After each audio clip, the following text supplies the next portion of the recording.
कि भाई सिर्फ करबला से इमाम हुसैन के बेटे ज़ैनुल आबिदीन अली बिन हुसैन ही नहीं बचे, इमाम हसन के बेटे हसन मुसन्ना भी करबला से बच के आए।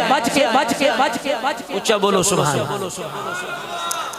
तहज़ीब के अंदर जहाँ हसन बिन अली की जहाँ तर्जुमा लिखा हुआ है वहाँ ये लिखा हुआ है कि हसन मुसन्ना के बारे में ये अल्फाज हैं कि हसन मुसन्ना जो थे वो हादरा मा अम्मे ही करबला, के हसन मुसन्ना अपने चाचा हुसैन के साथ करबला में थे।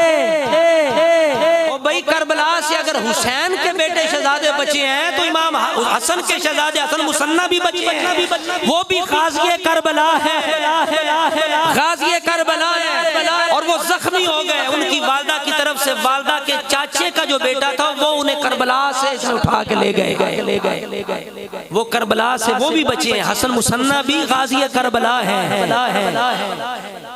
अब इमाम हसन की औलाद क्यों भी, उनका क्या कसूर है?